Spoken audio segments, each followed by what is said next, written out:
मैं अत्यंत आनंदित हूं और अनुग्रहित भी। सत्य के संबंध में थोड़ी सी बातें आप सुनने को उत्सुक हैं।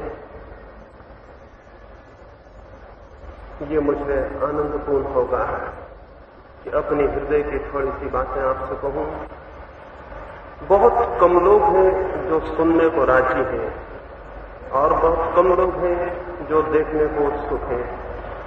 इसलिए जब कोई सुनने को उत्सुक मिल जाए और कोई देखने को तैयार हो तो स्वाभाविक है कि आनंद अनुभव हो। हमारे पास आंखें हैं और हमारे पास कान भी हैं, लेकिन जैसा मैंने कहा बहुत कम लोग तैयार हैं कि वो देखें और बहुत कम लोग तैयार हैं कि वो सुने। यही वजह है कि हम आंखों के रहते हुए अंधों की भांति जीते हैं और हृदय के रहते हुए भी परमात्मा को अनुभव नहीं कर पाते। मनुष्य को जितनी शक्तियां उपलब्ध हुई हैं उसके भीतर जितनी संभावनाएं हैं अनुभूति की, उनमें से ना के बराबर ही विकसित हो पाती हैं। एक स्मरण मुझे आता है, उससे ही अपनी चर्चा को प्रारंभ करूं। किसी देश में एक साधु को कुछ लोगों ने जाके कहा, कुछ शत्रु तुम्हारे पीछे पड़े हुए हैं और वे तुम्हें समाप्त करना चाहते हैं। उस साधु ने कहा, कोई भी डर नहीं है, जब वे मुझे समाप्त करने आएंगे तो मैं अपने किले में जाकर छिप जाऊंगा। उस साधु ने कहा, जब वे मुझे समाप्त करने आएंगे तो मैं अपने किले में जाकर छिप जाऊंगा। वो तो एक फकीर था और उसके पास एक झोपड़ा भी नहीं था। उसके शत्रुओं को ये खबर पड़ी और उन्होंने सुना कि उसने कहा है, जब मुझ पर कोई हमला होगा तो मैं अपने किले में छिप जाऊंगा। वे हैरान हुए। उन्होंने एक रात उसके झोपड़े पे जाकर उसे पकड़ लिया और पूछा कि कहां है तुम्हारा किला। वो साधु हंसने लगा और अपने हृदय पर उसने हाथ रखा और कहा, यहां है मेरा किला और जब तुम मुझ पर हमला करोगे तो मैं यहां छिप जाऊंगा। असल में मैं वहीं छिपा हुआ हूं और इसलिए मुझे किसी हमले का कोई डर नहीं। लेकिन यहां जो किला है उसका हमें कोई भी पता नहीं है। वे लोग भी जो धर्म की बातें करते हैं, ग्रंथ पढ़ते हैं, गीता कुरान बाइबल पढ़ते हैं, वे लोग भी जो भजन कीर्तन करते हैं, मंदिर शिवालय और मस्जिद में जाते हैं, उनको भी यहाँ जो हर एक मनुष्य के भीतर एक केंद्र है उसका उन्हें भी कोई पता नहीं है। उनकी भी बातें बातों से ज्यादा नहीं है और इसलिए उसका कोई परिणाम जीवन में दिखाई नहीं पड़ता। सारी जमीन पर धार्मिक लोग हैं लेकिन धर्म बिल्कुल भी दिखाई नहीं पड़ता है और सारी जमीन पर मंदिर है, मस्जिद है, शिवालय है, गिरजाघर है, लेकिन उनका कोई परिणाम, कोई प्रभाव, कोई प्रकाश जीवन में नहीं है। इसके पीछे एक ही वजह है कि हम उस मंदिर से परिचित नहीं हैं जो हमारे भीतर है और हम केवल उन्हीं मंदिरों से परिचित हैं जो हमारे भीतर नहीं है। स्मरण रखें, जो मंदिर भीतर नहीं है वो मंदिर झूठा है। स्मरण रखें, वे मूर्तियां जो बाहर स्थापित की गई हैं और वे प्रार्थनाएं जो बाहर हो रही हैं झूठी हैं। असली प्रार्थना और असली मंदिर और असली परमात्मा प्रत्येक मनुष्य के भीतर बैठा हुआ है। इसलिए धार्मिक आदमी वो नहीं है जो तलाश में परमात्मा की कहीं घूमता हो। धार्मिक आदमी वो है जो सारे घूमने को छोड़ के अपने भीतर प्रवेश करता है। धार्मिक आदमी की खोज बाहर के जगत में नहीं है। कितनी ही बाहर यात्रा हो वहां कुछ भी उपलब्ध नहीं होगा, लेकिन भीतर भी एक यात्रा होती है और वहां कुछ उपलब्ध होता है। धार्मिक आदमी की खोज भीतर की यात्रा की खोज है। ये जो मैंने कहा, हम सबके भीतर कुछ केंद्रीय है जिससे हम स्वयं अपरिचित हैं और मनुष्य की सारी चिंता, सारा दुख इस एक ही बात से पैदा होता है। उसके जीवन का सारा मनस्ताप, सारी एंजाइटी, सारा एंग्विश जो भी पीड़ा और परेशानी है वो इस बात से पैदा होती है कि हम करीब करीब स्वयं से ही अपरिचित हैं और अपने भीतर जाने का ही रास्ता भूल गए हैं। ये आश्चर्यजनक लग सकता है।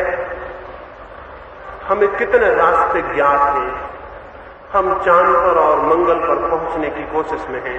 बहुत जल्दी मनुष्य के चरण वहां पड़ जाएंगे। ये भी हो सकता है एक दिन मनुष्य और भी लंबी अंतरिक्ष की यात्राएं करे। मनुष्य ने समुद्र की गहराइयों में जो है वहां तक प्रवेश पा लिया है और अंतरिक्ष में भी वो प्रवेश पा लेगा। लेकिन एक ऐसी भी गहराई है जो बिल्कुल निकट है और जिससे हम बिल्कुल अपरिचित हैं। वो गहराई हमारे प्रत्येक के भीतर हमारे स्वयं की सत्ता की गहराई है। इस गहराई में कैसे प्रवेश हो सकता है, उस संबंध में ही थोड़ी सी बातें आज मैं आपसे कहना पसंद करूंगा। हो सकता है मेरी कुछ बातें अप्रीतिकर भी लगें। मैं जान के चाहता हूं कि कुछ बातें अप्रीतिकर हों, क्योंकि जो अप्रीतिकर होता है वो हिलाता है और जगाता है। हो सकता है मेरी कुछ बातें बुरी लगें। मैं जान के चाहता हूं कि मेरी कुछ बातें बुरी लगें, क्योंकि जो बुरा लगता है उससे चिंतन पैदा होता है और मनुष्य का विचार सजग होता है। फिर भी मैं प्रारंभ में कहूं कि मुझे माफ कर देंगे अगर कोई बात बुरी लगती हो, कोई बात चोट करती हो तो क्षमा कर देंगे। बाकी चोट में इसीलिए पहुंचाना चाहता हूं ताकि भीतर जो हम बिल्कुल सो गए हैं वहां कुछ जागरण हो। जीवन के संबंध में या सत्य के संबंध में बहुत सी बातें सुनते सुनते हम करीब करीब आत्ममूर्छित हो गए हैं और वे सब अब हमारे भीतर कुछ भी पैदा नहीं करते हैं। शब्द धीरे धीरे मर जाते हैं और मर जाते हैं इसलिए कि हम उनके आदी हो जाते हैं। उनके पुनरुक्ति के कारण, बार बार रिपीटिशन के कारण वे हमें याद हो जाते हैं, हमारी आदत बन जाते हैं और हमें प्रभावित करना बंद कर देते हैं। लोग रोज गीता पढ़ते हैं। जो आदमी रोज गीता पढ़ता है वो धीरे धीरे गीता के प्रति मर जाएगा और गीता उसके लिए मर जाएगी, क्योंकि निरंतर उसे पढ़ने का अर्थ ही ये होगा कि वे सब याद हो जाएंगे और स्मृति में भर जाएंगे और आपके भीतर कुछ भी जगाने में असमर्थ हो जाएंगे। दुनिया में किसी धर्म ग्रंथ के साथ सबसे बुरा जो काम हो सकता है वो उसका पाठ है।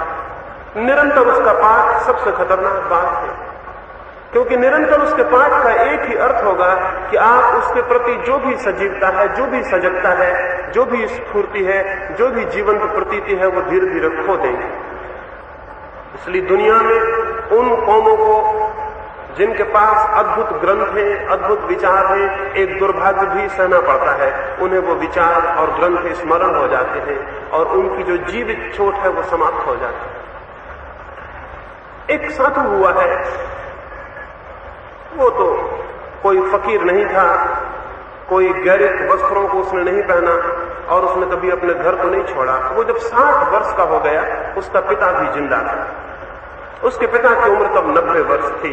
उसके पिता ने उसे बुला के कहा कि देखो, मैं तुम्हें 60 वर्षों से देख रहा हूं, तुमने एक भी दिन भगवान का नाम नहीं लिया, तुम एक भी दिन मंदिर नहीं गए, तुमने एक भी दिन सद्वचनों का पाठ नहीं किया। अब मैं बूढ़ा हो गया और मरने के करीब हूं, तो मैं तुमसे कहना चाहता हूं, तुम भी बूढ़े हो गए हो, कब तक प्रतीक्षा करोगे? नाम लो प्रभु का, प्रभु के विचार को स्मरण करो, मंदिर जाओ, पूजा करो। उसके बूढ़े लड़के ने कहा, मैं भी आपको कोई 40 वर्षों से मंदिर में जाते देखता हूं, पाठ करते देखता हूं। मेरा भी मन होता था कि रोक दूं, ये पाठ मर चुके हो, ये मंदिर जाना व्यर्थ हो गया है, आप रोज रोज वही कर रहे हैं। अगर पहले दिन ही परिणाम नहीं हुआ तो दूसरे दिन कैसे परिणाम होगा, तीसरे दिन कैसे परिणाम होगा, चौथे दिन कैसे परिणाम होगा? जो बात पहले दिन परिणाम नहीं ला सकी है वो 40 वर्ष दोहराने से भी परिणाम नहीं लाएगी, बल्कि पहले दिन के बाद निरंतर परिणाम कम होता जाएगा, क्योंकि हम उसके आदी होते जाएंगे। उसके लड़के ने कहा, मैं भी कभी नाम लूंगा, लेकिन एक ही बार, मैं भी कभी स्मरण करूंगा, लेकिन एक ही बार, क्योंकि दोबारा का कोई भी अर्थ नहीं होता है। जो होना है वो एक बार में हो जाना चाहिए, नहीं होना है नहीं होगा। कोई उस घटना के 5 वर्षों बाद 65 वर्ष की उम्र में उस साधु ने भगवान का नाम लिया और नाम लेते ही उसकी सांस भी समाप्त हो गई और वो गिर भी गया और उसका निर्वाण भी हो गया। ये अकल्पनीय मालूम होता है कि कैसे होगा, लेकिन जब भी होता है यही होता है। एक ही घटना में, एक ही स्मरण में, एक ही प्रवेश में पर्दा टूट जाता है। और अगर एक में ही न टूटे तो समझना वही चोट बार बार करनी बिल्कुल व्यर्थ है।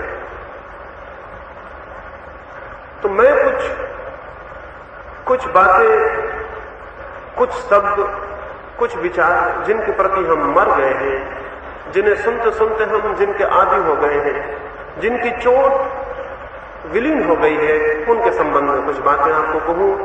शायद कोई कौन आपको दिखाई पड़ जाए और कोई बात, कोई क्रांति आपके भीतर संभव हो सके। धर्म हमेशा क्रांति से उपलब्ध होता है, उपक्रम क्रम से, ग्रेजुअल नहीं उपलब्ध होता है। धर्म धीरे धीरे उपलब्ध नहीं होता, धर्म हमेशा एक क्रांति से उपलब्ध होता है। जो सोचते हैं कि हम धीरे धीरे धार्मिक हो जाएंगे वो गलती में है। हिंसक सोचता हूं कि मैं धीरे धीरे अहिंसक हो जाऊंगा, गलती में है। घृणा करने वाला सोचता हो कि मैं धीरे धीरे प्रेम से भर जाऊंगा तो गलती में है। अंधकार मिटाने वाला सोचता हो कि मैं धीरे धीरे अंधकार को मिटा लूंगा तो गलती में है। जब प्रकाश जलता है तो अंधकार एक ही क्षण में विलीन हो जाता है, और जब प्रेम जागृत होता है तो घृणा एक ही क्षण में विलीन हो जाती है, और जब अहिंसा उठती है तो हिंसा एक ही क्षण में छूट जाती है। जीवन में जो भी महत्वपूर्ण है वो एक ही क्षण में घटित होता है, क्रमशः घटित नहीं होता है। जो भी क्रमशः घटित होता है वही व्यर्थ और क्षुद्र है।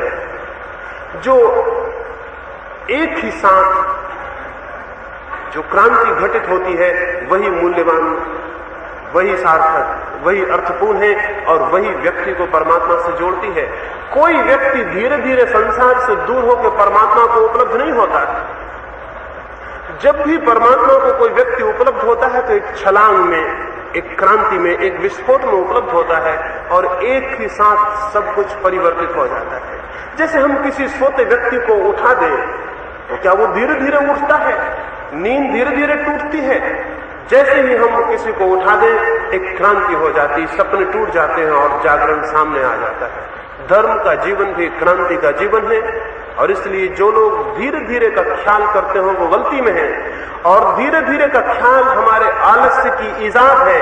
हम असल में चाहते नहीं क्रांति, इसलिए कहते हैं धीरे धीरे। बुद्ध ने कहा है, कोई अगर आग में गिर जाए और हम उससे कहें आग के बाहर आ जाओ, और वो कहे कि मैं धीरे धीरे बाहर आऊंगा, आपकी बात का विचार करूंगा, कोशिश करूंगा, प्रयत्न करूंगा, अभ्यास करूंगा, फिर बाहर आऊंगा, तो बुद्ध ने कहा इसका अर्थ हुआ कि उस मनुष्य को आग दिखाई नहीं पड़ रही है। इसका अर्थ हुआ वो बाहर नहीं निकलना चाहता है। अगर आग दिखाई पड़ रही हो तो कोई ये नहीं कहेगा कि मैं धीरे धीरे बाहर आऊंगा। जैसे ही दिखाई पड़ेगी आग वो बाहर आ जाएगा। ये अभ्यास से नहीं होगा, ये तात्कालिक तीव्र क्रांति से होगा। कुछ जीवन के संबंध में ऐसे स्मरण जिनसे क्रांति की संभावना पैदा हो जाए, वो भूमिका बन जाए कि क्रांति फलित हो सके, वो मैं आपको कहना चाहता हूं। कोई 3 बातों के संबंध में आज की संध्या विचार करने का मेरा ख्याल है। पहला तो जिनको भी क्रांति से गुजरना हो उनके लिए श्रद्धा खतरनाक है। उन्हें श्रद्धा नहीं, जिज्ञासा चाहिए। और जो भी व्यक्ति श्रद्धा कर लेगा उसकी सारी प्रगति, उसका सारा विकास बंद हो जाएगा। श्रद्धा एक तरह की मृत्यु है। श्रद्धा का स्वीकार रुक जाना है। क्रांति की तरफ उठने के लिए श्रद्धा नहीं, जिज्ञासा चाहिए। इसलिए पहले तो इस सूत्र पर मैं विचार करूं, श्रद्धा नहीं, जिज्ञासा। साधारणता हम सुनते हैं विश्वास करो, साधारणता हम सुनते हैं गीता कहती हो, कुरान कहता हो, बाइबल कहती हो, उसे मान लो। साधारणतः हम सुनते हैं बुद्ध, महावीर, मोहम्मद, क्राइस्ट या कृष्ण जो कहते हैं उसे स्वीकार कर लो, और जो स्वीकार नहीं करेगा वो भटक जाएगा। मैं आपसे कहता हूं जो स्वीकार कर लेगा वो भटक जाता है। मैं ये आपसे कहना चाहता हूं जो स्वीकार कर लेता है वो भटक जाता है। इसलिए भटक जाता है कि जो भी दूसरों के सत्यों को स्वीकार कर लेता है वो अपने सत्य की खोज से वंचित हो जाता है। चाहे वो सत्य कृष्ण का हो, चाहे बुद्ध का, चाहे महावीर का। अगर उस उधार सत्य को स्वीकार कर लिया तो आपकी अपनी खोज बंद हो जाएगी, आपका अपना अन्वेषण बंद हो जाएगा, आप रुक जाएंगे, ठहर जाएंगे, आपका अपना विकास समाप्त हो जाएगा। और स्मरण रखें, इस दुनिया में प्रत्येक व्यक्ति को अगर वास्तविक विकास करना हो तो अपना ही विकास करना होता है। किसी दूसरे का विकास काम में नहीं आ सकता है। किसी दूसरे का किया गया भोजन आपको तृप्ति नहीं देगा, और किसी दूसरे के पहने गए वस्त्र आपके शरीर को नहीं ढकेंगे। किसी दूसरे के द्वारा अनुभव किया गया सत्य भी आपका सत्य नहीं हो सकता है। इस जगत में कोई भी मनुष्य किसी से उधार सत्य को नहीं पा सकता, लेकिन हम सब उधार सत्यों को पाए हुए हैं, और हमें सिखाया जाता है कि हम उधार सत्यों को स्वीकार कर लें। हमें निरंतर समझाया जाता है कि हम दूसरों के सत्यों को मान लें, अंगीकार कर लें। हमें संदेह से बचने को कहा जाता है और विश्वास करने को कहा जाता है। मैं आपसे संदेह करने को कहना चाहूंगा। जिसे भी सत्य जानना हो उसे संदेह करने का साहस करना ही होता है, और संदेह इस जगत में सबसे बड़ा साहस है। स्मरण रखें, जब मैं कह रहा हूं संदेह करना पड़ता है तो मैं ये नहीं कह रहा हूं कि अविश्वास करें। अविश्वास भी विश्वास का ही एक रूप है। जो आदमी कहता है मैं ईश्वर को मानता हूं, ये भी एक विश्वास है। जो आदमी कहता है मैं ईश्वर को नहीं मानता, ये भी एक विश्वास है। जो आदमी कहता है आत्मा है, ये भी एक विश्वास है। जो आदमी कहता है आत्मा नहीं है, ये भी एक विश्वास है। ये दोनों ही विश्वास है।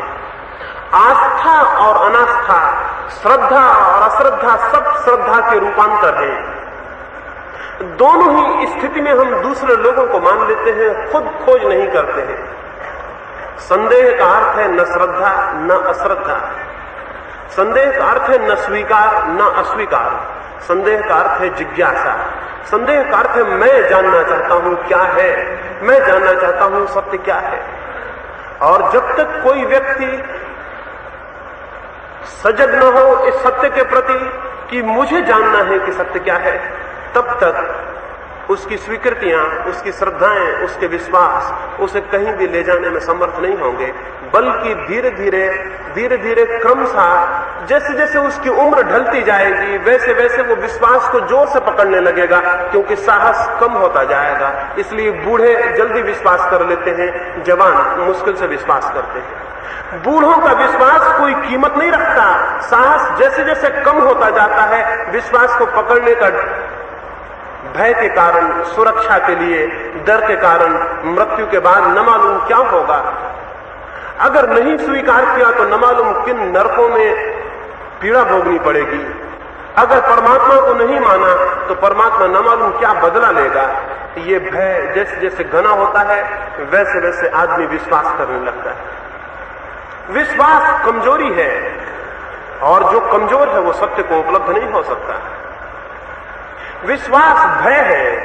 विश्वास आपके किसी न किसी रूप में भय पर, घबराहट पर, डर पर खड़ा हुआ है, और जो डरा हुआ है, भयभीत है, वो सत्य को कैसे पा सकेगा। सत्य को पाने की पहली शर्त तो अभय है। उसे पाने की पहली बुनियाद तो भय को छोड़ देना है।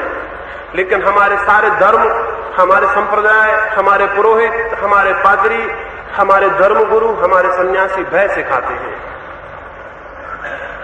उनके भय सिखाने के पीछे जरूर कोई कारण है। छोटे छोटे बच्चों के मनों में भी हम भय को भर देते हैं, और छोटे छोटे बच्चों के मनों में भी हम श्रद्धा को पैदा करना चाहते हैं। इसके पहले कि वे विचार में सजग हो सकें, हम किसी तरह के विश्वास में उनको आबद्ध कर देना चाहते हैं। दुनिया के सारे धर्म बच्चों के साथ जो अनाचार करते हैं उससे बड़ा कोई अनाचार नहीं है। इसके पहले कि बच्चे की जिज्ञासा जाग सके, वो पूछे कि क्या है, हम उसके दिमाग में वे बातें भर देते हैं जिनका हमें भी कोई पता नहीं है। हम उसे हिंदू, मुसलमान, जैन या ईसाई बना देते हैं। हम उसे कुरान या बाइबल या गीता रटा देते हैं। हम उसे कह देते हैं ईश्वर है या ईश्वर नहीं है, फिर यही विश्वास जीवन भर कारागृह की तरह उसकी चेतना को बंद किए रहेंगे और वो कभी साहस नहीं कर सकेगा कि सत्य को जान सके। बच्चों के साथ अगर किन्हीं माँ बापों को, किन्हीं गुरुओं को, किन्हीं अभिभावकों को प्रेम हो तो उन्हें पहला काम करना चाहिए, उन्हें अपना प्रेम तो दें लेकिन अपने विश्वास ना दें, अपनी श्रद्धाएं ना दें, अपने विचार ना दें। उन्हें उन्मुक्त रखें, उनकी जिज्ञासा को जगाएं लेकिन उनकी जिज्ञासा को समाप्त ना करें। श्रद्धा जिज्ञासा को तोड़ देती है और नष्ट कर देती है। हम सारे लोग ऐसे ही लोग हैं जिनकी जिज्ञासाएं बचपन में तोड़ दी गई हैं और जो किसी न किसी तरह की श्रद्धा, किसी न किसी तरह के विश्वास, किसी न किसी तरह की बिलीफ को पकड़ के बैठ गए हैं। वो विश्वास ही हमें ऊपर नहीं उठने देता, वो विश्वास ही हमें विचार नहीं करने देता, वो विश्वास कहीं गलत ना हो इसलिए हमें जिज्ञासा नहीं करने देता। जैसा आस्तिक देशों में होता है, ठीक वैसा ही जमीन के कुछ हिस्सों पर नास्तिक विचार का प्रचार और प्रोपेगेंडा हो रहा है। वहां समझाया जा रहा है ईश्वर नहीं है, आत्मा नहीं है, स्वर्ग नहीं है, नरक नहीं है। छोटे छोटे बच्चों को ये बातें समझाई जा रही हैं। धीरे धीरे वे उनके अचेतन मन में प्रविष्ट हो जाती हैं और फिर वे विचार करने में असमर्थ हो जाते हैं। हम करीब करीब ऐसे लोग हैं जो विचार करने में बहुत पहले पंगु बना दिए गए हैं। अब हम क्या करें? सबसे पहली बात होगी हम इस पंगुता को छोड़ दें। माँ बाप ने, समाज ने, परिस्थितियों ने, प्रोपेगेंडा ने जो कुछ आपको दिया हो उसे एक बार भी अलग कर दें। उस कचरे को जो अलग नहीं करेगा वो कभी अपने भीतर की अग्नि को उपलब्ध नहीं हो सकता। एक बार उसे हटा ही देना होगा। सन्यासी हैं जो समाज को छोड़ के भाग जाते हैं, लेकिन मैं वास्तविक सन्यासी उसे कहता हूं जिसने समाज ने जो जो सिखाया हो उसे फेंक दिया हो। समाज को छोड़ के भागना वास्तविक सन्यास नहीं है। समाज ने जो सिखाया हो, समाज ने जो टीचिंग्स दी हो, समाज ने जो विश्वास दिए हो, उन सबको जो फेंक दे वो वास्तविक सन्यासी है। और वैसे के लिए बहुत साहस चाहिए।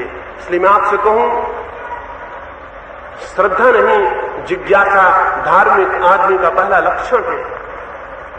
और जहां श्रद्धा पहला लक्षण होगा वहां आदमी धार्मिक नहीं हो सकता। और ऐसे ही श्रद्धा वाले धार्मिकों ने सारी दुनिया को नष्ट किया है।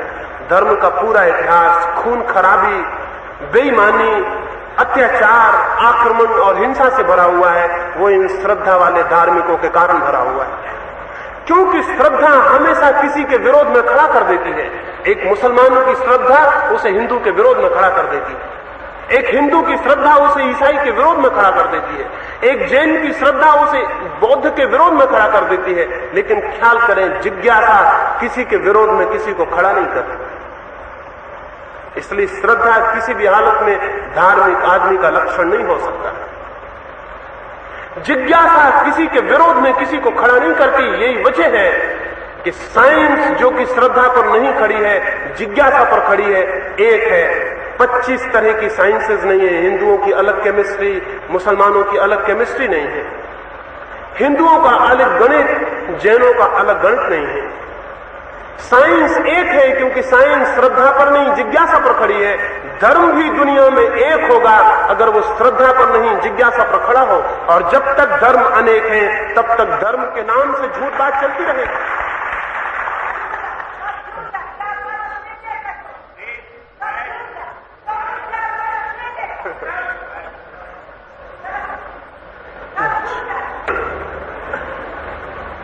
अलग अलग धर्म होंगे तब तक इस तरह का गुस्सा आना बिल्कुल स्वाभाविक है। लेकिन मैं गुस्सा नहीं करूंगा क्योंकि मेरी कोई श्रद्धा नहीं है। जिसकी श्रद्धा होती है वो गुस्से में आ सकता है और ये कमजोरी है श्रद्धा की। और दुनिया में जितने श्रद्धालु हैं बहुत जल्दी गुस्से में आ जाते हैं। मेरी कोई श्रद्धा नहीं है, इसलिए मुझे गुस्से में लाना बहुत मुश्किल है। और दुनिया में मैं ऐसे लोग चाहता हूं जो जल्दी गुस्से में ना आए। ऐसे लोगों से धार्मिक दुनिया निर्मित होगी। अभी तक तो जो कुछ इतिहास में हुआ है, धर्म के नाम से जो कुछ हुआ है वो सब अधर्म हुआ है। धर्म के नाम से जो भी प्रचारित किया गया है वो सब झूठ है, बिल्कुल असत्य है।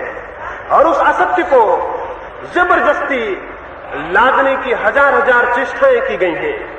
लेकिन अगर कोई मनुष्य जिज्ञासा से प्रारंभ करे, तो स्वाभाविक है कि वे सारे धार्मिक लोग जिनका व्यवसाय, जिनका धंधा केवल श्रद्धा पर खड़ा होता है, परेशान और गुस्से में आ जाएंगे। इसलिए दुनिया में जब भी कोई धार्मिक आदमी पैदा होता है तो पुरोहित और ब्राह्मण और पंडित हमेशा उसके विरोध में खड़े हो जाते हैं। क्राइस्ट को जिन्होंने सूली दी वे पुरोहित, पंडित और धार्मिक लोग थे। सुकरात को जिन्होंने दिया जहर वे लोग धार्मिक, पुरोहित, विचारशील लोग, पंडित थे। दुनिया में हमेशा पंडित धार्मिक आदमी के विरोध में रहा है। दुनिया में हमेशा पुरोहित धार्मिक आदमी के विरोध में रहा है। क्यों? क्योंकि धार्मिक आदमी सबसे पहले इस बात पर चोट करेगा कि धर्म के नाम पर बना हुआ जो भी प्रचारित संगठन है, धर्म के नाम पर जो भी संप्रदाय है, धर्म के नाम पर जो भी झूठे विश्वास और अंधश्रद्धाएं फैलाई गई हैं, वो नष्ट कर दी जाएं। अगर क्राइस्ट फिर से पैदा हो तो सबसे पहले जो उनके विरोध में खड़े होंगे वो ईसाई, पुरोहित और पादरी होंगे। अगर कृष्ण फिर से पैदा हो तो सबसे पहले उनके विरोध में जो खड़े होंगे वे ही लोग होंगे जो गीता का प्रचार करते हैं और गीता को प्रचारित हुआ देखना चाहते हैं। अगर बुद्ध वापस लौटे तो बौद्ध भिक्षु उनके विरोध में खड़े हो जाएंगे। ये बिल्कुल स्वाभाविक है, क्योंकि धर्म एक तरह का विद्रोह है। धर्म सबसे बड़ा विद्रोह है, सबसे बड़ी क्रांति है। और वो क्रांति इस बात से शुरू होती है कि श्रद्धा नहीं, हम जिज्ञासा करें, सत्य पर विश्वास न लाएं, क्योंकि अभी आपको सत्य पता ही नहीं है जिस पर आप विश्वास लाएंगे। अभी तो दूसरे जो आपसे कहते हैं उस पर ही आप विश्वास कर लेंगे। उसके सत्य और असत्य होने का आपको कुछ भी पता नहीं है। ऐसा विश्वास अंधा होगा। सब विश्वास अंधे होते हैं। क्यों? क्योंकि वे दूसरे आपको देते हैं। जो भी अभी आप मानते हैं वो किसी दूसरे ने आपको दिया है। आपको कुछ भी पता नहीं कि वो ठीक है या गलत है। सिवाय इसके कोई प्रमाण नहीं है कि आपके मां बाप ने उसे दिया है। आपके मां बाप के पास भी यही प्रमाण है कि उनके मां बाप ने उन्हें दिया है। जो परंपरा से उपलब्ध होता है वो कभी सत्य होने की संभावना नहीं है। जो स्वयं की निज खोज से उपलब्ध होता है वही सत्य होता है। और इसलिए सत्य प्रत्येक को स्वयं पाना होगा, दूसरे से उधार पाने का कोई भी उपाय नहीं है। फिर जितनी गहरी श्रद्धा होगी उतना ही आपके भीतर विवेक का जागरण असंभव हो जाएगा। जितना तीव्र विश्वास होगा उतना ही विवेक क्षीण हो जाएगा, क्योंकि विश्वास विवेक विरोधी है। वो हमेशा कहता है मानो, वो ये कभी नहीं कहता जानो। वो हमेशा कहता है स्वीकार करो, वो ये कभी नहीं कहता खोजो। वो हमेशा ये कहता है कि इसको बांध लो अपने मन में, इससे भिन्न मत सोचना, इससे अन्य मत सोचना, इसके विपरीत मत सोचना। जितनी श्रद्धा गहरी होगी उड़ना उतना मुश्किल हो जाएगा। मेरे पड़ोस में गांव में एक आदमी रहता था। वो जंगल से तोतों को पकड़ के लाता और उनको पिंजरों में बंद कर देता। कुछ दिन वे तड़फड़ाते, उड़ने की कोशिश करते, फिर धीरे धीरे पिंजरों के आदी हो जाते। यहां तक वे पिंजरों के आदी हो जाते कि अगर उनके पिंजड़े को खोल दिया जाए तो वे थोड़ी देर बाहर जाके वापस अपने पिंजड़े में आ जाते। बाहर असुरक्षा लगती और भीतर सुरक्षा मालूम होती। करीब करीब ऐसी ही हमारे मन की हालत हो गई है। हमारा चित्त परंपरा, संस्कार, दूसरों के दिए गए विचार और शब्दों में इस भांति बंध गया है तो उसके बाहर निकलने में हमें डर लगता है, घबराहट होती है। डर लगता है कि कहीं सुरक्षा न खो जाए, कहीं जिस भूमि को हम अपने पैर के नीचे समझ रहे हैं कहीं वो हिल न जाए। इसलिए हम डरते हैं, इसलिए हम बाहर निकलने से घबराते हैं। और जो अपने घेरों के बाहर नहीं निकल सकता वो परमात्मा को कभी नहीं पा सकेगा। उसे मिलने के लिए तो सब घेरे तोड़ ही देने होंगे। जिसे भी सत्य को पाना है उसे सत्य के संबंध में सारे मत छोड़ देने होंगे। जिसे भी सत्य को पाना है उसे सारे विश्वास छोड़ के विवेक को जागृत करना होगा। जिसका विवेक जागृत होगा वही केवल सत्य को, वही केवल धर्म के मूलभूत सत्य को अनुभव कर पाता है। इसलिए मैं चाहता हूं विवेक छोड़ दें और विवेक को जागृत करें। घबराहट क्या है? डर क्या है? डर यह है, डर हम सब अपने भीतर जानते हैं कि जिस विश्वास को हमने पकड़ा है अगर हमने विचार किया तो वो टिकेगा नहीं। ये हमारी अंतर्निहित प्रज्ञा हमें कहती है कि विश्वास ऊपर है, अगर हमने थोड़ा भी विचार किया तो वो हट जाएगा और तब घबराहट लगती है। हम कोई भी बिना विश्वास के नहीं होना चाहते हैं। क्यों? कि तब हम अतल सागर में छोड़ दिए मालूम पड़ेंगे, तब हम पिंजड़े के बाहर अनंत आकाश में छोड़ दिए अनुभव होंगे। लेकिन जो इतना डरता है वो स्मरण रखे, वो किसी संप्रदाय में हो सकता है, किसी धर्म में नहीं हो सकता। वो स्मरण रखे, वो किसी परंपरा में हो सकता है, लेकिन परम प्रज्ञा को नहीं उपलब्ध हो सकेगा। तो मैं आपको पहली बात कहूं, विश्वास से अपनी नाव को छोड़ लें और जिज्ञासा के अनंत सागर में उसे बहने दें, उसे जाने दें और घबराए ना। वो कहीं भी जाए, घबराने की क्या बात है, डर की क्या बात है। और जो डरा है वो किनारे से ही बंधा रह जाता है। नाव को छोड़ना ही होगा और हमारी सबकी नाव किसी न किसी भांति के विश्वास से बंधी है। अगर दुनिया में विश्वास नष्ट हो जाए तो धर्म का जन्म हो सकता है। अगर दुनिया में सब विश्वास राख हो जाए तो धर्म की अग्नि पैदा हो सकती है। ईश्वर करे कि दुनिया में कोई ईसाई ना हो, हिंदू ना हो, मुसलमान ना हो, जैन ना हो। ईश्वर करे कि ये हो जाए तो दुनिया में धर्म के होने की संभावना पैदा हो सकती है। धार्मिक धर्म को पैदा नहीं होने दे रहे हैं और धार्मिक धर्म के जन्म को रोके हुए हैं। अब जिनमें साहस हो उन्हें चाहिए कि वो धार्मिकों के इस पाखंड को नष्ट कर दे और धर्म के जन्म में सहयोगी बने। धर्म का जन्म जिज्ञासा से होगा, धर्म का जन्म विवेक और विचार से होगा। धर्म भी वस्तुतः एक विज्ञान है, एक साइंस है, परम विज्ञान है। वो कोई विश्वास नहीं है कि आप मान ले, वो भी जाना जा सकता है, वो भी अनुभव किया जा सकता है। कौन ये कहता है कि जो क्राइस्ट को अनुभव हुआ वो आपको अनुभव नहीं होगा? जो ये कहता है वो दुश्मन है। कौन ये कहता है कि जो बुद्ध को अनुभव हुआ वो एक सड़क पर झाड़ू लगाने वाले को अनुभव नहीं होगा? जो ये कहता है वो मनुष्य का दुश्मन है। हर मनुष्य के भीतर वही परम परमात्मा बैठा हुआ है। तो वो अनुभव जो क्राइस्ट को हुआ हो, बुद्ध को हुआ हो, रामकृष्ण को हुआ हो, वो हर एक को हो सकता है, हर एक को होना चाहिए।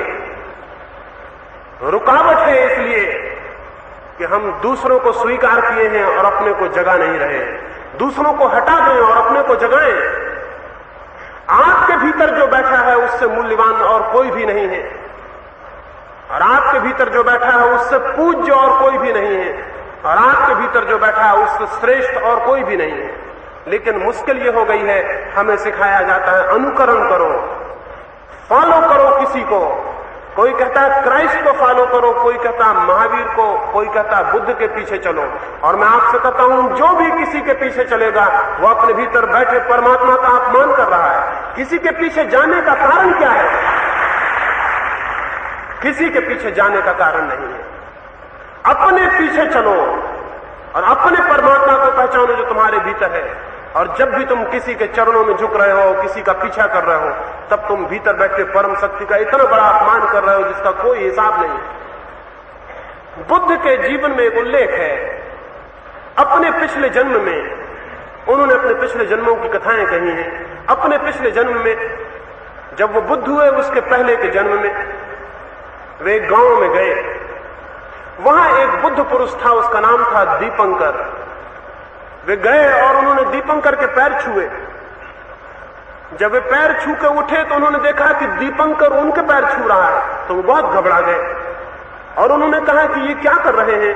मैं एक अज्ञानी हूं, मैं एक सामान्य जन हूं, मैं एक अंधकार से भरी हुई आत्मा हूं। मैंने आपके पैर छुए, प्रकाशित पुरुष के, ये तो ठीक था, आपने मेरे पैर क्यों छुए? दीपंकर ने कहा, तुमने अपने भीतर बैठी हुई प्रज्ञा का अपमान किया है, उसे बताने को। तुम मेरे पैर छू रहे हो ये सोचकर कि प्रकाश इनके पास है और मैं तुम्हारे पैर छू रहा हूं, ये घोषणा करने को कि प्रकाश सबके पास है। वो प्रत्येक के भीतर जो बैठा हुआ है उसे किसी के पीछे ले जाने की कोई भी जरूरत नहीं है। और जब हम उसे पीछे ले जाने लगते हैं तभी हम एक कॉन्फ्लिक्ट में, एक अंतर्द्वंद में पड़ जाते हैं। असलियत यह है, इस जमीन पर, इस प्रकृति में, इस परमात्मा के राज्य में दो कंकड़ भी एक जैसे नहीं होते हैं, दो पत्ते भी एक जैसे नहीं होते हैं। सारी जमीन को खो जाएं, दो पत्ते, दो कंकड़ एक जैसे नहीं मिलेंगे। दो मनुष्य भी एक जैसे कैसे हो सकते हैं? प्रत्येक व्यक्ति अद्वितीय है। और इसलिए जब कोई व्यक्ति राम का अनुसरण करके राम बनने की कोशिश करता है, बुद्ध का अनुसरण करके बुद्ध बनने की कोशिश करता है, तभी भूल हो जाती है। इस जगत में परमात्मा ने प्रत्येक को अद्वितीय बनाया है। कोई किसी का अनुकरण करके कुछ भी नहीं बन सकेगा। एक थोथा पाखंड और एक अभिनय भर होकर रह जाएगा। क्या इस बात के संबंध में इतिहास प्रमाण नहीं है? बुद्ध को मरे 25 वर्ष हुए, क्राइस्ट को मरे 2000 वर्ष होते हैं। इन 2000 वर्षों में कितने लोगों ने बुद्ध के पीछे चलने की कोशिश की है और कितने लोगों ने क्राइस्ट के? क्या कोई दूसरा क्राइस्ट और दूसरा बुद्ध पैदा होता है? क्या ये 2000-2500 वर्ष का असफल प्रयास इस बात की सूचना नहीं है कि ये कोशिश ही गलत है? असल में कोई मनुष्य किसी दूसरे मनुष्य जैसा नहीं हो सकता, और जब भी कोई मनुष्य किसी दूसरे जैसा होने की कोशिश करता है तभी वो अंतर्द्वंद में, एक कॉन्फ्लिक्ट में, एक परेशानी में पड़ जाता है। जो वो है उसे तो भूल जाता है और जो होना चाहता है उसकी कोशिश पैदा कर लेता है। इस भांति उसके भीतर एक बेचैनी, एक अशांति और एक संघर्ष पैदा हो जाता है। परमात्मा को तो केवल वे ही पा सकते हैं जो शांत हो। जो अशांत है वो कैसे पा सकेंगे? जो व्यक्ति भी किसी दूसरे की नकल में कुछ होना चाह रहा है वो अनिवार्यतः अशांत हो जाए। उसकी अशांति उसे परमात्मा के पास नहीं पहुंचा सकेगी। अगर जूही के फूल गुलाब होना चाहे और गुलाब के फूल कमल होना चाहे तो जैसी बेचैनी और परेशानी में पड़ जाएंगे, वैसी बेचैनी और परेशानी में हम पड़ जाते हैं जब हम किसी का अनुकरण करते हैं। इसलिए दूसरी बात आपसे मैं कहना चाहता हूं, अनुकरण नहीं, आत्मखोज।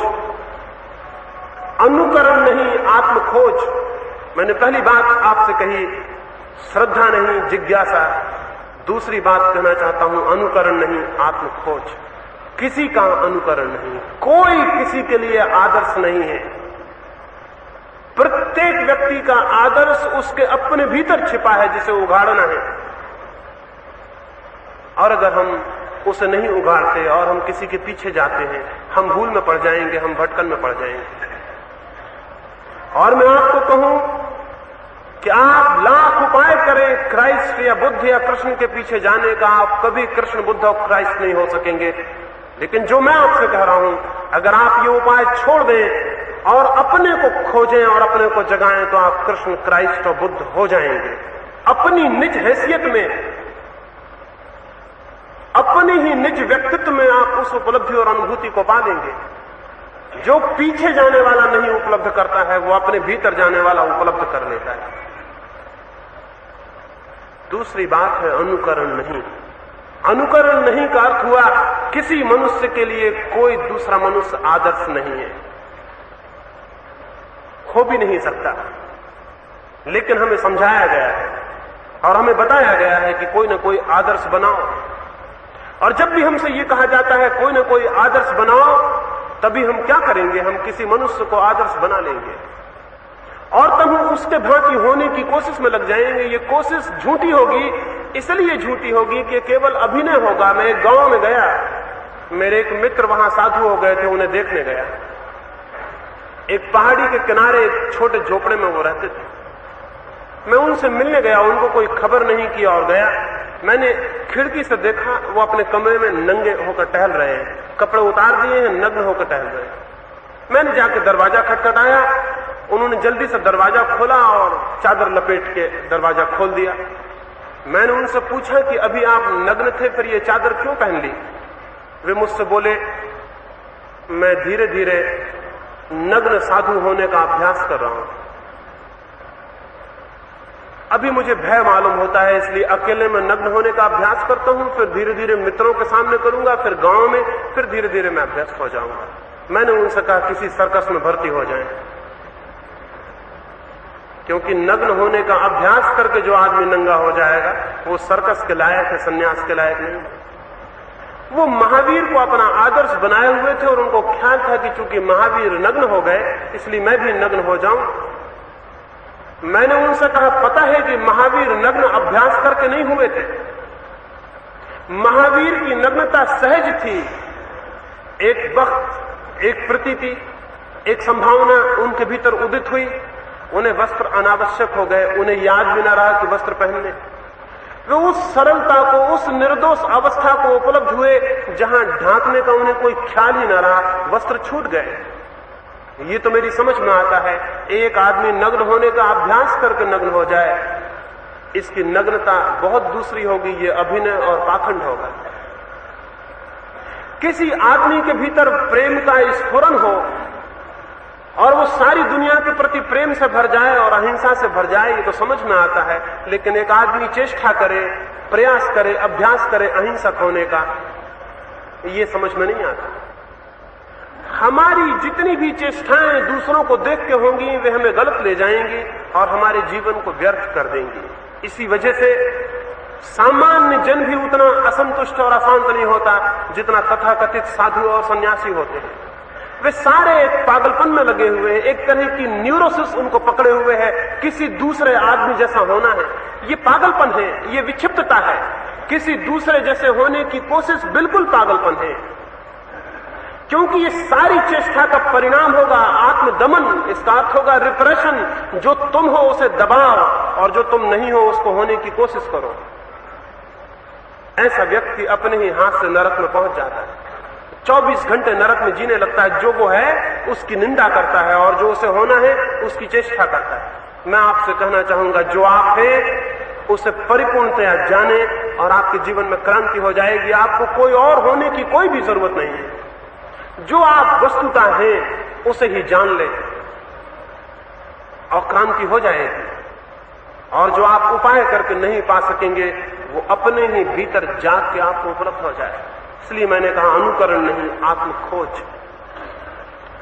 और तीसरी बात मैं आपसे कहना चाहता हूं, क्योंकि हमारी सारी चेतना कुछ ऐसी भ्रांत और गलत बातों से भर गई है कि उसे खाली करना बहुत जरूरी है। वो मैं आपसे ये कहना चाहता हूं कि मनुष्य जितना ज्यादा अपने को संवेदनशील बनाए, जितना ज्यादा अपने भीतर संवेदना को पैदा करे, उतना ज्यादा सत्य के करीब पहुंचेगा। इसलिए सत्य की खोज नहीं, संवेदना की उत्पत्ति, इसे समझ लें। अगर एक अंधा आदमी मुझसे आके कहे कि मुझे प्रकाश को जानना है, तो क्या मैं उसे सलाह दूंगा कि तुम जाओ और प्रकाश के संबंध में लोगों से समझो, वो तुम्हें जो बताएं उसे याद कर लो तो तुम्हें प्रकाश का पता हो जाएगा। मैं उससे कहूंगा प्रकाश के संबंध में मत जानने की फिक्र करो, आंख ठीक हो जाए, आंख का उपचार हो जाए, इसकी चिंता करो। अगर आंख का उपचार हो जाए तो प्रकाश का अनुभव होगा, लेकिन अगर आंख का उपचार ना हो तो प्रकाश के संबंध में कुछ भी जान लेने से कोई अनुभव नहीं होता है।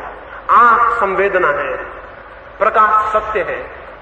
सत्य के खोजी को भी मैं कहता हूं, ईश्वर के खोजी को भी मैं कहता हूं, ईश्वर की फिक्र छोड़ दो, संवेदना की फिक्र करो।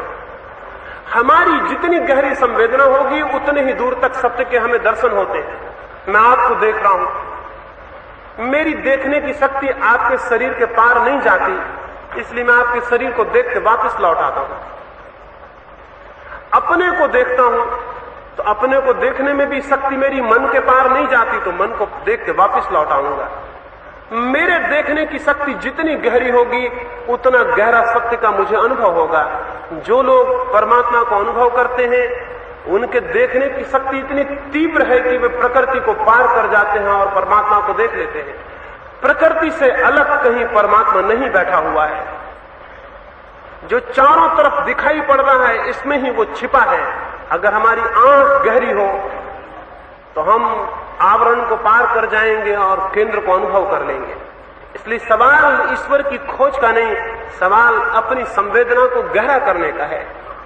हम जितनी गहरा गहरा अनुभव कर सकें उतने गहरे सत्य हमें प्रकट होने लगेंगे। लेकिन हमें सिखाई कुछ और बातें गई हैं। हमें सिखाया जाता है ईश्वर को खोजो, तब पागल कुछ हिमालय पर ईश्वर को खोजने जाते हैं। जैसे यहां ईश्वर नहीं है, तब कोई एकांत वन में ईश्वर को खोजने जाता है, जैसे भीड़ में ईश्वर नहीं है। तब कोई भटकता है, दूर दूर तीर्थों की यात्राएं करता है कि वहां ईश्वर मिलेगा, जैसे इन जगहों में जो तीर्थ नहीं है वहां ईश्वर नहीं। ईश्वर उसे मिलता है जिसकी संवेदना गहरी हो, न हिमालय पर जाने से मिलता है, न तीर्थों में जाने से मिलता है, न वनों में जाने से मिलता है। संवेदना गहरी हो तो ईश्वर यहीं इसी क्षण उपलब्ध है। जिसे देखने की शक्ति हो उसे यहां प्रकाश है, और जिसकी आंख न हो ठीक उसे यहां प्रकाश नहीं है। इसलिए महत्वपूर्ण ईश्वर की खोज नहीं, संवेदना की खोज है। और हम बहुत कम संवेदनशील हैं, हम बहुत ही कम संवेदनशील हैं। हमें कुछ अनुभव ही नहीं होता, हम करीब करीब मूर्छित जीते हैं। रात को अगर चांद निकलता हो, बहुत कम लोग हैं जो अनुभव करते हो उसके सौंदर्य को। अगर रास्ते के किनारे फूल खिले हों, बहुत कम लोग हैं जो अनुभव करते हो उन फूलों के भीतर छिपे हुए रहस्य को। चारों तरफ प्रकृति का जो मिरेकल, जो चमत्कार निरंतर घटित हो रहा है, बहुत कम लोग हैं जो उसे देख पाते हैं। हम अपने में सोए हुए हैं, हम करीब करीब सोए हुए लोग हैं। मैं एक मित्र को लेकर एक पहाड़ी पर गया हुआ था। पूर्णिमा की रात थी, हमने नदी में देर तक नाव पर यात्रा की। वे मेरे मित्र स्विट्जरलैंड होकर लौटे थे। जब तक हम उस छोटी सी नदी में, उस छोटी सी नौका पर थे, तब तक वे स्विट्जरलैंड की बातें करते रहे, वहां की झीलों की, वहां की चांद की, वहां के सौंदर्य की। कोई घंटे भर बाद जब हम वापस लौटे तो वे बोले कि बहुत अच्छी जगह थी जहां आप मुझे ले गए। मैंने उनसे कहा क्षमा करें, आप वहां पहुंचे नहीं, मैं तो आपको ले गया, आप वहां नहीं पहुंचे। मैं तो वहां था, आप वहां नहीं थे। वे बोले मतलब? मैंने कहा आप स्विट्जरलैंड में रहे। और मैं आपको यह भी कह दूं कि जब आप स्विट्जरलैंड में रहे होंगे तब आप वहां भी नहीं रहे होंगे, क्योंकि मैं आपको पहचान गया, आपकी वृत्ति को पहचान गया। तब आप कहीं और रहे होंगे।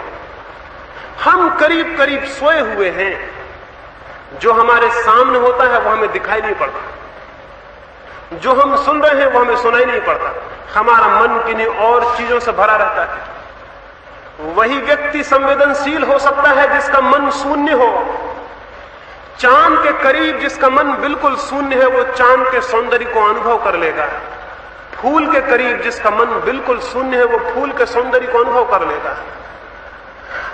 अगर मैं आपके पास हूं और बिल्कुल शून्य हूं तो मैं आपके भीतर जो भी है उसे अनुभव कर लूंगा। अगर कोई व्यक्ति परम शून्य को उपलब्ध हो गया है तो इस जगत के भीतर जो भी छिपा है उसमें उसकी गति और प्रवेश हो जाएगा। जो अपने भीतर भरे हुए हैं वे बिल्कुल बोथले होते हैं, उनकी कोई संवेदना, सेंसिटिविटी उनमें नहीं होती।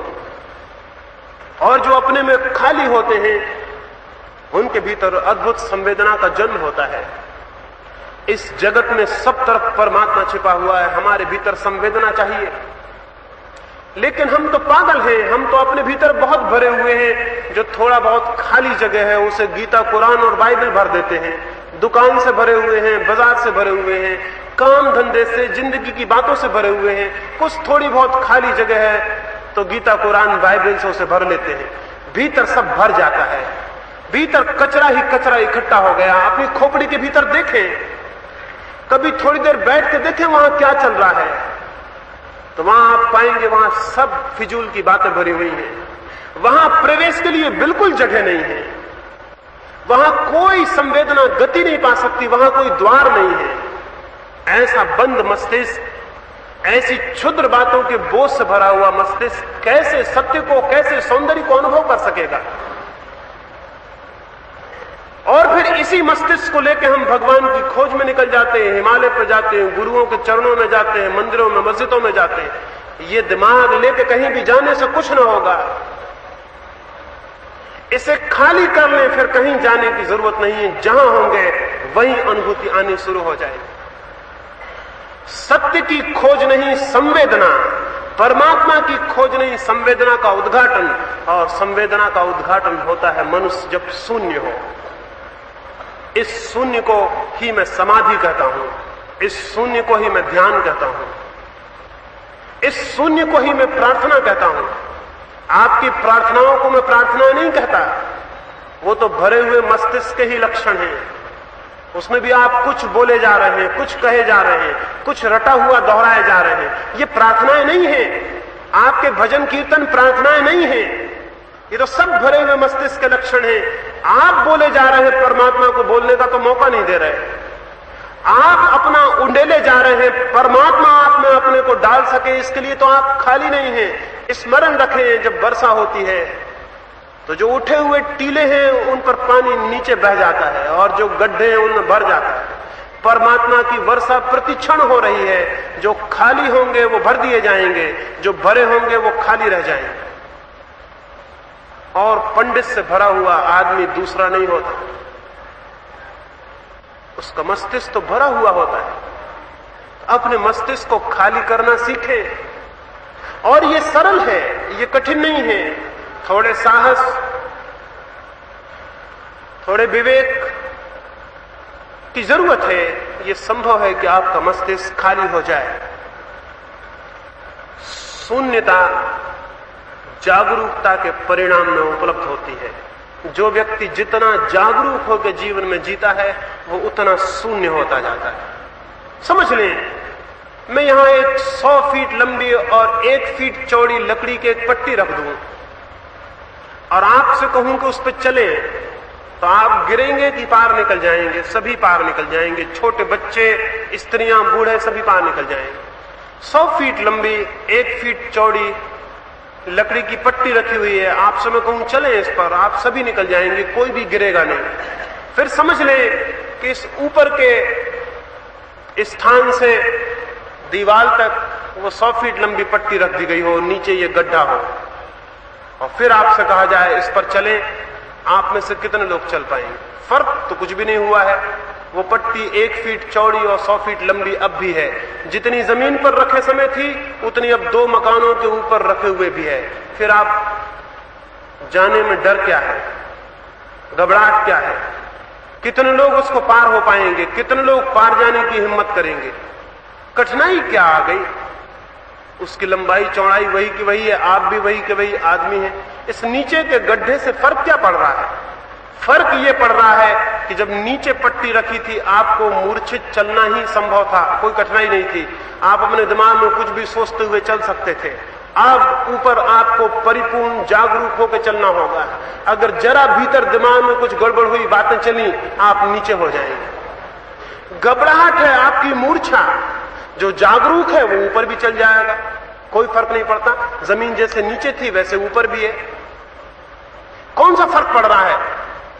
जागरूक अपने शरीर, अपने मन, अपने विचार सबके प्रति जागा हुआ होता है, मूर्छित सोया हुआ होता है। तो नीचे तो चल जाते हैं आप, क्योंकि वहां कोई मूर्छा के तोड़ने की जरूरत नहीं है। ऊपर चलने में घबराते। मुझसे लोग कहते हैं कि जागरूक कैसे हो, तो मेरे गांव के पास एक छोटी सी पहाड़ी है, वहां एक बड़ा नीचे खंडक है और एक छोटी सी पट्टी है जिस पे चलने में प्राण कपते। मैं उन्हें वहां ले जाता हूं और उनसे कहता हूं इस पे चले, तो आपको पता चल जाएगा कि जागरूकता क्या है। उस पर 2 कदम चलते हैं और कहते हैं कि निश्चित ही इसके भीतर जाते ही एकदम चित्त शून्य हो जाता है और हम एकदम जाग जाते हैं। जैसे किसी पहाड़ की कगार पर चलते वक्त आप बिल्कुल होश से चलते हैं, ठीक वैसे ही 24 घंटे जो आदमी होश को संभालता है वो क्रमशः शून्य हो जाता है। राइट माइंडफुलनेस का मतलब यह है सम्यक जागरण, होश, बोधपूर्वक जीने का अर्थ यह है जो भी आप करते हो, उठते हो, बैठते हो, सोते हो, भोजन करते हो, काम करते हो, सड़क पे चलते हो, होश पूर्वक करें। उठना, बैठना, चलना, शरीर की, मन की सारी गतियां होश पूर्वक हों। आपको दिखाई पड़ता रहे कि मैं क्या कर रहा हूं।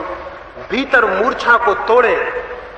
24 घंटे ऐसे जिए जैसे कि बहुत डेंजर में है, बहुत खतरे में है। धार्मिक व्यक्ति इस भांति जीता है जैसे डेंजर में है, और डेंजर है, खतरा है। मौत 24 घंटे घेरे हुए है। ये छोटा सा गड्ढा तो कोई खतरा नहीं है। एक पहाड़ के किनारे पे चलने में खतरा क्या है? मौत का ही खतरा है ना। गिर गए तो मर जाएंगे। और अभी आप सोच रहे हैं कि जिस किनारे पे आप खड़े हैं उसके नीचे मौत नहीं है। 24 घंटे हर आदमी मौत के किनारे पे खड़ा हुआ है। जो होश में नहीं है वो पागल है, नासमझ है।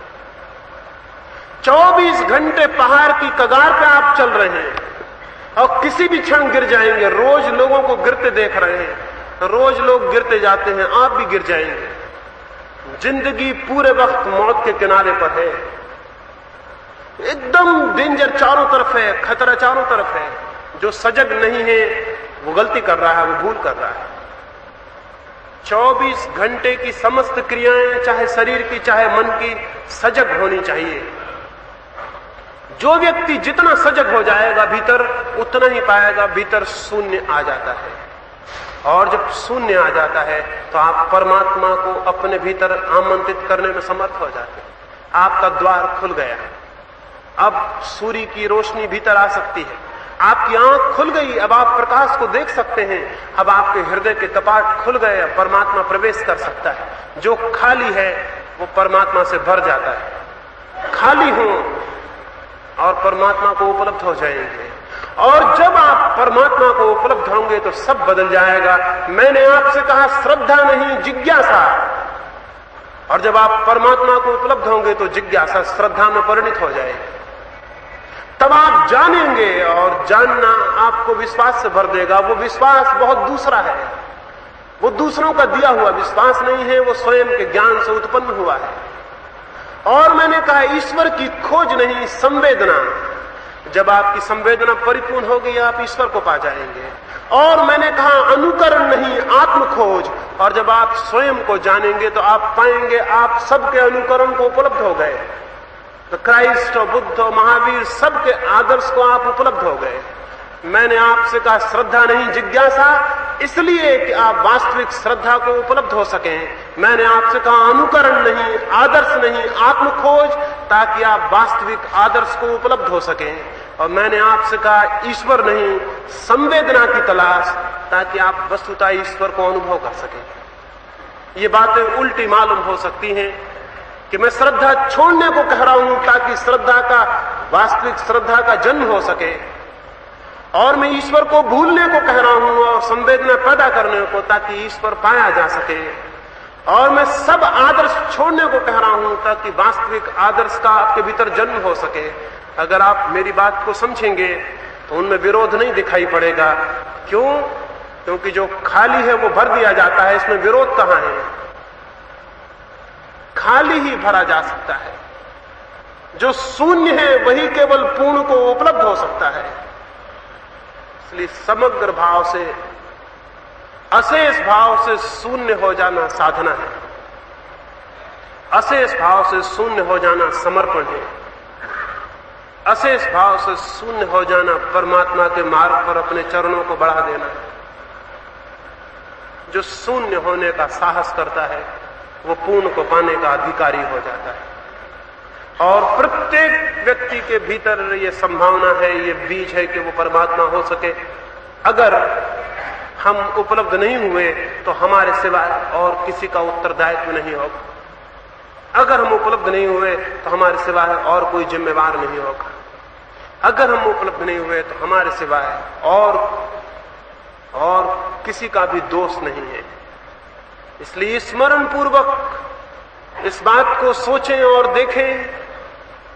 स्मरण पूर्वक अपनी पूरी संभावनाओं को समझें। स्मरण पूर्वक अपने जीवन को परिवर्तित करें। स्मरण पूर्वक सजग हों और शून्य हो जाएं।